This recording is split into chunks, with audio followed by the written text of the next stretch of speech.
Belgian Racing Car Championship, acte 3. Et pour la deuxième fois consécutive, c'est Spa-Francorchamps qui a servi de cadre à 2 short races et une long race, confirmant la montée en puissance de la compétition nationale belge sur piste. Des festivités qui débutaient dès le vendredi après-midi avec les traditionnels sprints de 30 minutes et une première grille de départ faisant la part belle aux GT et Silhouette, le tout saupoudré de quelques voitures de tourisme. Parmi les incontournables nouveautés, cette Silhouette Solution F à mécanique V8 coiffée d'une carrosserie de Volvo. Une Volvo Silhouette qui avait signé la pole position avant d'être pénalisée pour avoir doublé en concurrent dans la pit lane. C'est depuis la 5e ligne de la grille de départ que Stéphane Lemray, transfuge du clan Scuderia Kaira, s'est lancé pour entamer une remontée aussi explosive qu'express. Si ses adversaires directs faisaient illusion quelques centaines de mètres, le pilote journaliste mettait assez rapidement tout le monde d'accord pour prendre de manière autoritaire les commandes de la course. Impressionnant.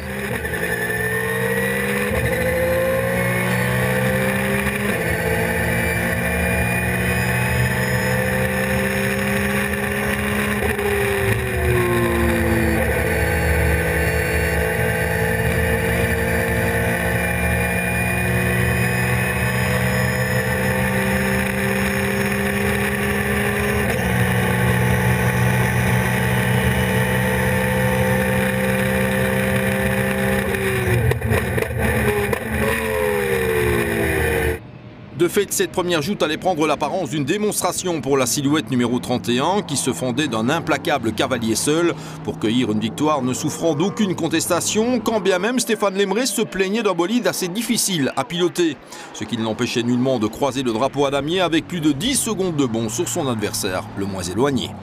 Super heureux pour tout le monde, pour mon équipier Alexandre Viron qui est le propriétaire de la voiture, qui a fait le bon choix je pense avec cette auto et super content pour l'équipe qui a bossé super bien pour préparer et puis depuis hier ça a été vraiment court donc on n'a vraiment pas eu beaucoup d'essais pour la mettre au point et on a encore du boulot mais c'est déjà très bien donc je suis super content et j'avais gagné qu'une seule course en BTCS l'an dernier donc j'ai ma victoire cette année, c'est déjà ça quoi. Derrière la pseudo-suédoise, Michael Schmetz a démontré une première fois combien l'équipe GPR Racing de Pino Sperlinga a été efficace depuis la course précédente. Pas le moindre problème de fiabilité pour la décidément très belle Aston Martin DBRS 9 qui décrochait un résultat que l'on peut qualifier de logique, prenant la 2e place. On est rapide, c'est clair, on l'a vérifié en qualif, la voiture est fiabilisée depuis la dernière course. On espérait beaucoup, maintenant je pense que la Volvo est un cran au-dessus clairement. J'ai tout fait jusqu'à quelques tours de la fin où là j'ai préféré ménager ma monture parce que la mauvaise expérience de l'autre fois est encore gravée en moi. Maintenant j'ai pas dit mon dernier mot pour la 2e course. Je repars, le couteau entre les dents et on espère cette fois monter sur la plus haute marche. Le premier podium du week-end était complété par la Ferrari F430 GT3 de la Scuderia Monza, Frank Tiers poursuivant l'excellente saison du bolide italien, clairement candidat au titre dans la compétition réservée aux short races. Het was onmogelijk beter. Ja, die Volvo en die Aston Martin die konden er echt niet bijhouden. Die waren in de qualifying ook al snel. C'était impossible de faire mieux. Cette Volvo et cette Aston Martin, nous ne pouvons pas aller les rechercher. Cela s'était plutôt bien passé lors des essais, mais dès le début de course, j'ai dû me battre pour sauvegarder la 3e place, car j'étais constamment ralenti par des concurrents plus lents. Pendant ce temps, les leaders n'ont pas demandé leur reste et il était compliqué de revenir dans leur sillage. La 3e place, c'est donc une bonne chose. La Volvo est plus légère et plus puissante, qui plus est très bien conduite. Nous sommes donc heureux d'un tel résultat. Mercredi, on a travaillé sur le setup car lors du meeting précédent, la voiture était très mal réglée. On a travaillé une journée complète avec Nico Verdonk et le résultat est là. La voiture est désormais rapide, plus rapide de 2 secondes par rapport à la dernière fois. Nous sommes très satisfaits. Parmi les nouveautés du BRCC en version 3000 km, on accueillait avec plaisir le retour de Jérôme Thierry qui s'offrait une récréation nationale au volant de la GC10 V8 BMW 1M de la famille Gomez. Des coupures de moteur empêchaient le citoyen de la province du Luxembourg de jouer le podium final, mais Thierry pouvait se consoler avec la 2e place en Silhouette.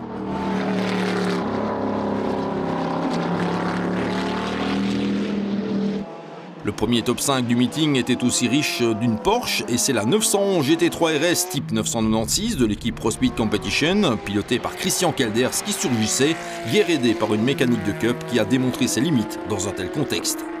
Évident, non, parce qu'on a une voiture qui en vitesse de pointe est vraiment très très lente. Hein. J'avais beau essayer de passer le plus vite possible, Blanchimont, le Rédillon, et j'avais mon collègue de team là, qui revenait à chaque fois de 100 mètres. Et la partie sinueuse, j'ai quand même pu faire un peu la différence pour regarder devant. Donc c'est vraiment compliqué. Mais les 4 voitures devant sont des voitures beaucoup plus neuves, beaucoup plus puissantes, avec des V8 ou V12, et c'est tous les bons pilotes qui étaient dedans. Donc 5e, première Porsche, c'est pas si mal, malgré que c'est pas évident. On a un moteur Cup qui fait 420 chevaux, avec une caisse de RSR, c'est bien, mais un peu trop large peut-être pour les lignes droites de Francorchamps. Kelders a bataillé ferme pendant toute la joute avec la seconde Porsche Pro Speed, la 911 GT3 Cup pilotée par un excellent Pascal Muller qui complétait le top 6, non sans rester dans le sillage du bolide aux couleurs de Red Bull. Guerre de salut par contre pour la Kia Proceed Silhouette Chad Racing de Jan Dacril qui rencontrait des soucis avec son diffuseur arrière détaché, de quoi occasionner de nombreuses vibrations. Le Britannique devait dès lors se contenter de la 3e place en silhouette.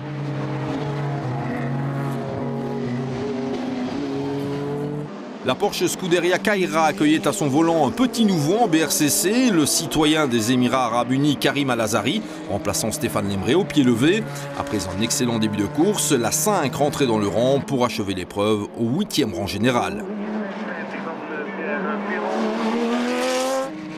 Comme on pouvait s'y attendre, la catégorie tourisme tombait dans l'escarcelle de Pierre Piron et la Seat Leon WTCC de la formation Asturcar, un bolide très performant qui se permettait de taquiner les GT et autres silhouettes classées juste devant elle. En silhouette pro, Franck Radet ne se faisait pas prier pour imposer sa solution F à carrosserie de BMW Série 1, clôturant le top 10 général. Pas très loin derrière, Stéphane Bailly a tiré le maximum de la BMW M3 E46 de la formation luxembourgeoise Duo Racing. Si la Seat de Piron était imprenable, la bavaroise n'a nullement démérité. Chantrace, pour ce qui nous concerne, on a pris vraiment un bon départ. Et puis après, on a maintenu, j'ai repris la Ginetta, les Seat. Et puis j'avais la silhouette Kia devant en ligne de mire, mais j'ai pas réussi à la rattraper. Mais c'était une belle course. Satisfait de ce BRCC pour l'instant? Ah bah oui, franchement une course exceptionnelle où il y a vraiment de belles batailles et puis en même temps il y a une ambiance très chaleureuse. Donc c'est vraiment une belle compétition, une belle manifestation. La victoire en GT Light tombait dans l'escarcelle d'une Ginetta G50 et cette fois c'est la version Asturcar de Jean-Christophe Montan qui décrochait la timbale. Quant à la Seat Leon Supercopa Team Allure de Nicolas Jussy, elle effectuait une première apparition dans les épreuves sprint après s'être cantonnée aux courses d'endurance depuis le lancement du BRCC. Résultat, d'emblée la victoire en tourisme pro.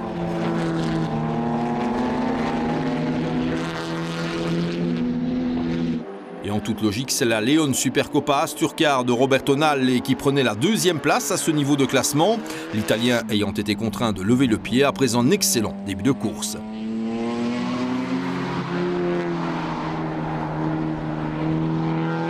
Signalons pour être presque exhaustif la victoire en tourisme Challenger de la Renault Clio 66 de Jacques Nagnaud sous les couleurs de Pilot Speed Tradition. Une demi-heure après l'arrivée de la Short Race 1, c'était reparti pour 30 minutes sous la conduite d'un Édouard Mondron donnant provisoirement l'avantage à la Porsche 911 GT3 Cup Scuderia Kaira. Dès le freinage des combles, le leadership de la Porsche n'était déjà plus, Hans Thiers ne se faisant pas prier pour porter la Ferrari F430 GT3 Scuderia Monza aux commandes de la course. D'autres pilotes se portaient candidats à la victoire finale, à commencer par un Michael Schmetz bien décidé à enfin offrir ses lettres de noblesse à l'Aston Martin DBRS 9 GPR. Il fallait en fait attendre le 7e tour de course pour voir l'Aston Martin porter l'estocade sur la Ferrari. Au freinage de la chicane, Schmetz parvenait à surprendre Thiers et dès cet instant, la DBRS 9 bleue allait rester arrimée à la première place sans néanmoins être en mesure de s'envoler. Qu'à cela ne tienne, Michael Schmetz remplissait sa mission et faisait triompher la belle anglaise pour la première fois cette saison. Une course de gestion, celle-ci. Évidemment, il n'y avait pas Stéphane comme lièvre devant. Donc, une belle petite bagarre avec Fred. Et puis voilà, la Ferrari qui fait quelques erreurs. J'en profite pour trouver l'ouverture et je gère mon avance calmement pour arriver à l'arrivée et enfin la voir, celle-ci. C'est une belle concrétisation, hein, vous y tenez depuis un certain temps. Il y a eu beaucoup de boulot qui a été fait entre la course précédente et celle-ci. En fiabilisation sur la voiture, on voit que ça porte ses fruits. On ne peut que féliciter l'équipe qui a fait un boulot formidable. Ouais. La médaille d'argent de la Ferrari F430 GT3 de la Scuderia Monza constituait un très beau résultat, à tel point que les frères Thiers se retrouvent au commandement de la compétition sprint à l'issue des 6 premiers débats de la saison. Nous étions très compétitifs lors des 2 manches et les réglages étaient bons. J'ai commis une petite faute et je n'ai plus jamais été en mesure de faire la jonction. En fait, il m'a manqué un demi-tour pour parvenir à mes fins.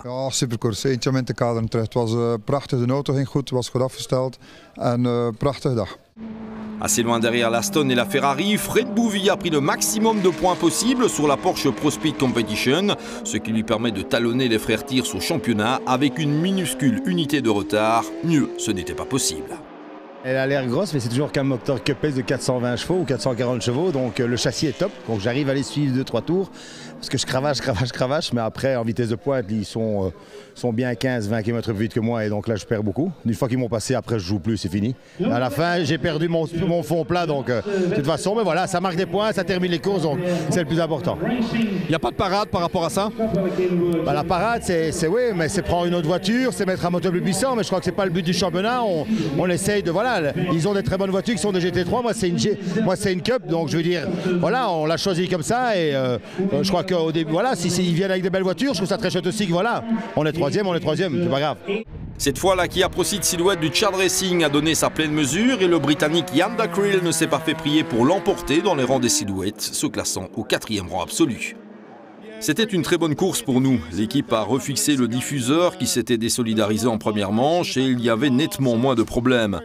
Dès les premiers virages, je me suis rendu compte combien la voiture se comportait mieux. Après, il a fallu gérer le tout. Avec son propriétaire Alexandre Viron au volant, la solution F-Silhouette Volvo à mécanique V8 couvée par le Delahaye Racing s'est montrée moins à son avantage au cours de ce second sprint, ce qui n'empêchait pas le Français de croiser le drapeau à damier au 6e rang absolu, à 3 secondes à peine de la Kia de Dacryl.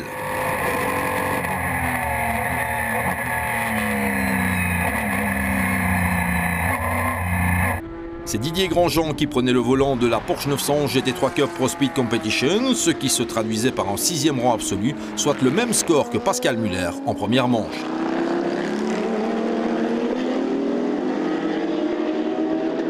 Course de nouveau assez compliquée pour Jérôme Thierry au volant de la GC10 V8 BMW 1M, quand bien même le luxembourgeois sauvait une place sur le podium de la catégorie Silhouette Pro Evo.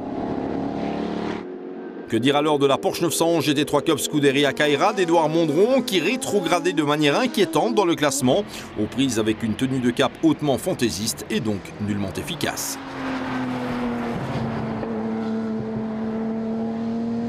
Marchant sur les traces de son paternel, Christopher Dacryl pilote lui aussi une Kia Proceed du Chad Racing. Il loupait de peu le podium en silhouette. Quant à Vincent Van Den Abel, s'il imposait sa solution F en Silhouette Pro, il ne pouvait éviter cette petite incartade au passage de l'épingle de Bruxelles. Comme lors de la première manche, Jean-Christophe Montant imposait la Ginetta G50 Asturcar en GT Light, profitant il est vrai du début de week-end difficile du bolide similaire engagé par le Prime Racing pour Jean-Pierre Lecure. Après une première joute à oublier, la Ginetta 65 parvenait à rejoindre l'arrivée lors du second sprint, mais dans le clan luxembourgeois, ce n'était pas l'euphorie. En tourisme, si Pierre-Yves Rosou menait en toute logique la danse en début d'épreuve sur la Seat Leon WTCC Asturcar, s'offrant même le luxe de menacer la Kia de Dacryl, le bolide jaune était hélas de nouveau victime de sa mécanique au 7e tour, de quoi le contraindre à l'abandon. C'est une autre Seat, la Leon Supercopa Team Allure de l'américain de Belgique Mardin Benjamin, qui remportait dès lors la victoire en tourisme, mais aussi dans la catégorie Tourisme Pro, 2 sur 2 pour la 33. Et une fois encore, c'est la Seat Leon Asturcar numéro 38 qui prenait la 2e place en Tourisme Pro, piloté par Pascal Courrier, le coyote du BRCC. Ah oui, il est parti, il faisait des bons chronos là, dans la première manche, les 5-6 premiers tours. Ça allait super bien, on était confiants, mais apparemment il y a la pression de turbo qui a baissé et tout. Et avec les pneus usés, À la deuxième manche, là, c'était difficile. Donc, on n'a malheureusement pas pu se battre pour la victoire cette fois-ci. Le championnat, on était en tête, donc on était assez excités et motivés. Mais bon, il y a encore pas mal de courses, donc c'est sympa. Et puis c'est sympa de se battre et de pas toujours gagner aussi. La Seat de Rozoux contrainte à l'abandon, c'est en toute logique la BMW Duo Racing de Frédéric Schmidt qui l'emportait dans cette catégorie. Quant à la Renault Clio de John Pillet, elle complétait le classement en remportant la victoire en Tourisme Challenger. Il faisait soleil sur Francorchamps quand les bolides du BRCC se plaçaient sur la grille de départ en vue de la long race du week-end, une fois encore programmée sur 3 heures. Avec une première ligne riche de l'Aston Martin des BRS9 GPR de Schmetz et Grivnier et la silhouette Solution F Volvo S60 V8 de Lemray, Viron et Bordet, ce dernier se chargeant de l'envol. Quant aux autres, ils étaient bien sûrs d'avis que la première ligne de la grille n'est pas une obligation lors d'une course aussi longue.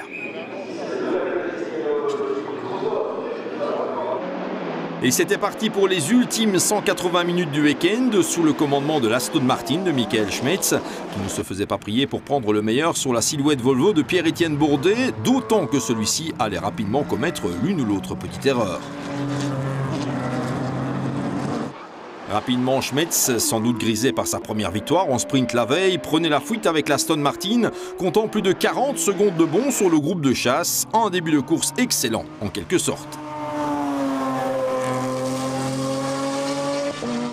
Le premier des poursuivants à jeter le gant était Hans Stiers, dont la Ferrari F430 Scuderia Monza rencontrait un sérieux souci de trait arrière. Short et long races ne se ressemblent pas pour les côtiers du BRCC.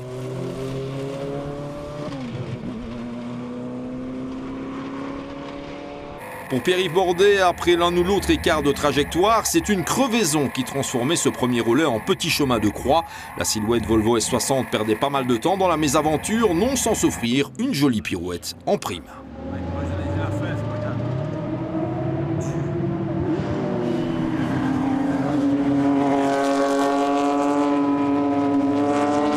Autre victime d'une crevaison, Dylan Derdal était contraint de réintégrer l'allée des stands avec la Porsche 911 GT3 Cup Belgium Racing, un bolide qui recevait un renfort de taille pour cette épreuve en la personne de Maxime Soulet. Ayant pris le premier relais de la Porsche ProSpeed à son compte, Damien Kuhn se livrait quelques jolies passes d'armes en début d'épreuve. Il apparaissait d'emblée évident que le bolide de couleur de Red Bull se montrait moins désavantagé dans un contexte de course d'endurance. Particularité de cette long race du BRCC, elle accueillait 2 GT3 de la nouvelle génération venus préparer les prochaines 24 heures de Spa. Comme le stipule désormais le règlement du Belgian Racing Car Championship, ce type de bolide est pénalisé de 15 minutes, histoire de ne pas perturber le classement. Pas de quoi empêcher le public d'apprécier la toute nouvelle Aston Martin Vantage GT3 de l'équipe GPR Racing, Tim Verberg, Ronnie Latine et Damien Dupont se servant de cette joute comme d'une séance de test grandeur nature avec un meilleur tour en course en guise de cerise sur le gâteau. Quant aux Italiens de GDL Racing, l'équipe de Gianluca De Lorenzi, présent pour prendre part aux 3000 km de Francorchamps en Bitrophy, ils avaient emmené dans leur bagage cette Mercedes SLS AMG du plus bel effet qui sera aussi de la partie lors des 24 heures de Spa à la fin du mois. L'aventure se terminait hélas beaucoup plus mal que pour l'Aston avec un crash en bonne et due forme dans Blanchimont. Il y aura donc un peu de travail avant le retour dans les Ardennes belges. Ayant relayé Michael Schmetz au volant de l'Aston Martin des BRS9 en tête, Pierre Grivnier devait d'emblée composer avec un bolide déjaugeant plus vite que prévu et héritant d'un stop and go pour vitesse excessive dans la pit lane, conséquence d'un mauvais fonctionnement du limiteur. Pas de quoi arranger les affaires de la 9. À mi-parcours, c'est la Porsche Belgium Racing de Derdal et Soulet qui pointait dès lors au sommet de la hiérarchie, bien remise de sa crevaison et bien décidée à concrétiser par un top résultat après 2 quatrièmes places. C'est en fait une neutralisation causée par le crash de la Mercedes GDL Racing qui allait faire basculer la course. La voiture de sécurité ne parvenait en effet pas à trouver le bolide de tête, en l'occurrence la Porsche 911 GT3 RS ProSpeed, pilotée par Fred Bouvy. Au moment de revenir sur cette safety car, le Bruxellois tirait pleinement profit d'une situation peu claire pour se mettre à l'abri de tout retour éventuel de la concurrence. En un mot commençant, Bouvy a doublé la voiture de sécurité avant la fin de la neutralisation, sauf que sur les moniteurs officiels, cette même neutralisation était terminée. terminé. Comprenne qui pourra, mais en attendant, la Porsche numéro 3 de Bouvik Elderse-Koens remportait la course, sa première de la saison. Moi, j'ai pas bien compris non plus parce qu'à la TV, ils disent qu'on peut y aller. Sur la piste, il y a encore des drapeaux. Donc, j'étais devant une voiture qui était devant moi très très lente. Une Ginetta, le gars était à l'arrêt complet. Donc, voilà, et on est parti. Puis, puis je l'ai dépassé. Puis, je l'ai laissé repasser parce que j'ai vu quand même que c'était safety car. C'était un peu compliqué. Mais à la TV, ils avaient écrit go, safety car out. Donc, normalement, on peut y aller. Ça, c'est la loi. Mais vous avez dépassé la safety car. Elle m'a demandé, elle avait drapeau vert. Elle s'est mise à côté de moi. Elle m'a dit tu passes. Et quand c'est vert sur un safety car, ça veut dire que tu peux le dépasser. C'est là. Quand c'est orange, il ne le dépasse pas. Et voilà, donc c'est la loi du truc. Battu d'une manière qui reste étonnante, l'équipe Belgium Racing décidait de ne pas déposer plainte, préférant la jouer fair play. Il est vrai que Dylan Derdal porte les couleurs de Pro Speed Competition en blanc-pain Endurance Series. En attendant, excellent résultat pour la Porsche 911 GT3 Cup numéro 99. C'était assez difficile car j'ai perdu du temps derrière une Seat et une BMW, ce qui m'a empêché de faire la jonction avec la Porsche Pro Speed dès l'instant où la course était neutralisée. Cela nous a sans doute coûté la victoire, mais j'avoue que je suis déjà heureux d'avoir pu préserver la deuxième place face à l'Aston Martin. C'était vraiment du close racing aujourd'hui. Abonné aux abandons en début de saison, l'Aston Martin DBRS 9 GPR a connu son premier week-end de réussite avec une deuxième, une première, puis une troisième place. De quoi augurer une belle suite de saison. On a un peu travaillé dessus parce que c'est vrai que c'est quand même une voiture 2006, 6 ans pour une voiture de course. Donc à la dernière course, on en a eu un peu marre. Donc on a vraiment fait un check-up complet, remplacé les cardans, etc. pour la rendre compétitive et surtout performante, mais à la fois gagner en fiabilité. Au pied d'un podium final ayant décidément fière allure, on retrouvait le deuxième bolide du clan Pro Speed, la Porsche 911 GT3 Cup de Didier Grandjean, Pascal Muller et Chris Matheus, auteurs d'une course tout en régularité et efficacité. La silhouette Volvo S60 V8 entravée à plusieurs reprises dans sa progression, le clan Chad Racing n'a pas laissé filer l'occasion de remporter une nouvelle victoire en silhouette avec la Kia Proceed. Il est vrai que le coup de main de Philippe Steveny à son pote Jan Dacril était très efficace, de quoi positionner la Coréenne au 5e rang final. Le top 6 général était complété par le bolide lauréat en GT Challenger. Au terme d'une course exemplaire, Nicolas Léonard et Michael Albert l'emportaient sur la Porsche 911 GT3 Cup Team Allure, de quoi mettre en exergue les progrès enregistrés par ce sympathique équipage. Assez inattendu, première saison en Porsche pour nous. On ne connaissait pas du tout l'auto avant de démarrer, on a fait une petite journée d'essai en tout et pour tout pour un peu se mettre dans le bain. Pour finir, je pense vraiment que les résultats sont au rendez-vous. On se plaît vraiment bien dans l'auto. Je trouve vraiment que Michael et moi sommes très complémentaires et on peut compter l'un sur l'autre. Super ambiance dans le team, je pense que c'est bien résumé. Travail d'équipe. Ici, c'est notre première saison avec la Porsche et on ne pensait pas du tout être aussi bien classé au championnat parce qu'on est 3e au classement général et c'est très bien pour comme ça et pourvu que ça dure. Et avec Nicolas, ça marche très bien. On a une bonne entente et on est très régulier. Le team est parfait. Il faut chaque fois une bonne voiture. Il faut tout ce qu'il faut pour avoir une voiture convenable et on est très ravis pourvu que ça dure. Comme c'est le cas depuis le début de la saison, la GC10 V8 BMW 1M de GC Automobile accumule les bonnes performances sur de longues distances. Débarquée à Spa au 4e rang du championnat, la liégeoise Sarah Bovy, accompagnée par Eric Poitvino et Christophe Anquetil, prenait la 2e place en silhouette et le 7e rang absolu, de quoi la laisser dans le top 5 de la compétition. Remarquable. C'est l'autre Kia Chad Racing, celle de Christopher Dacril et Pete James, qui complétait le podium en silhouette Pro Evo. De miracle, il n'y en a pas eu pour la courageuse Scuderia de Silvano Chiera, qui est revenue à des réglages de suspension de base, certes plus efficaces, mais encore trop imparfaits que pour rivaliser avec les meilleurs Porsche 911 GT3 Cup. Édouard Mondron, Karim Alazari et Thierry Van Dalen prenaient la 8e place générale, soit la 5e en GT Pro.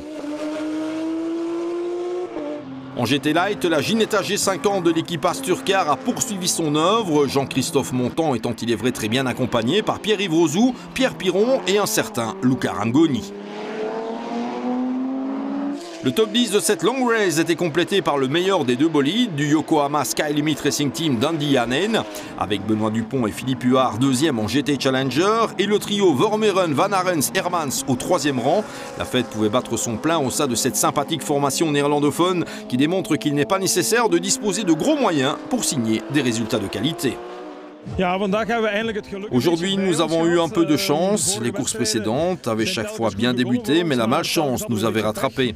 Cette fois, tout a bien fonctionné. Les pilotes n'ont pas commis d'erreur et les voitures étaient fiables. Nous sommes très satisfaits. Andy, vous êtes un grand supporter du BRCC. Pourquoi? Avec notre société Sky Limit Events, nous permettons chaque année à des milliers de personnes de rouler sur circuit dans le cadre de Track Days.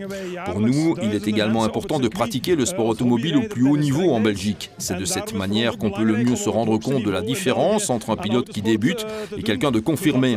Pouvoir pratiquer ces différents niveaux est intéressant. Cela permet aux uns et aux autres de bien progresser. Op circuit tot competitie op het hoogste niveau eigenlijk. Dus bij ons kunnen de mensen momenteel hun eerste stappen op circuit zetten en doorgroeien tot aan de top van de autosport. En dat is voor ons wel belangrijk. Du côté des voitures de tourisme, on attendait les Seat Leon Super Copa et on n'a pas été déçus. Déjà double vainqueur en sprint, Nicolas Jussier et Mardine Benjamin ont poursuivi sur leur lancée pour offrir une nouvelle victoire au Team Allure de Jean-François Olivier. Parcours tout simplement parfait pour une paire que l'on reverra en levée de rideau des 24 heures de Spa. J'ai eu le plaisir d'accueillir Mardine et il a fait ça super bien, on est vraiment ravis. Ça fait quelques temps que j'étais plus monté dans un baquet, c'est très bien passé.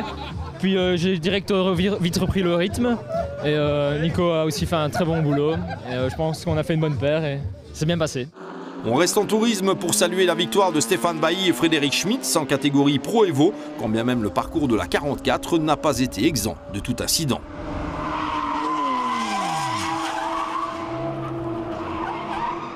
En silhouette pro, il n'y a pas eu de suspense. La solution F de Franck Radet et Jean-Pierre Baudard s'offrant la victoire, faute de concurrence. Engagé en GT Pro, la Porsche 911 GT3 Cup de Dirk Van Elslander et Lieven Hugebuur fait partie des bolides qui gagnent à être davantage connus.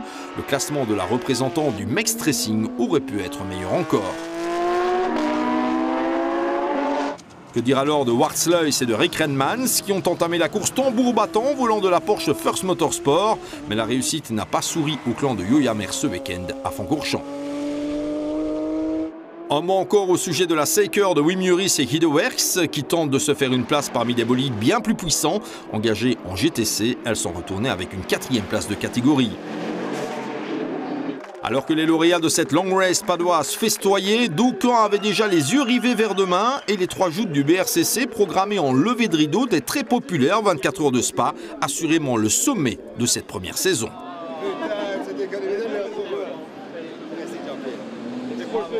Et pour être complet, on mentionnera encore que le Michelin Award était remis à l'équipe Belgium Racing pour sa sportivité, ce qui constituait un joli lot de consolation pour l'équipe rassemblée autour de Dylan et Patrick Dordaal.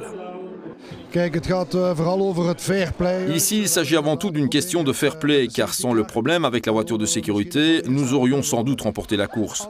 Normalement, j'aurais dû prendre un relais à mon compte, mais en raison de la crevaison que nous avons eue en début de course, il fallait d'abord penser au team et pas au pilote. L'avenir de Dylan en sport automobile est bien plus important que le mien. Comme il est bien placé au championnat, il était normal de lui donner la priorité.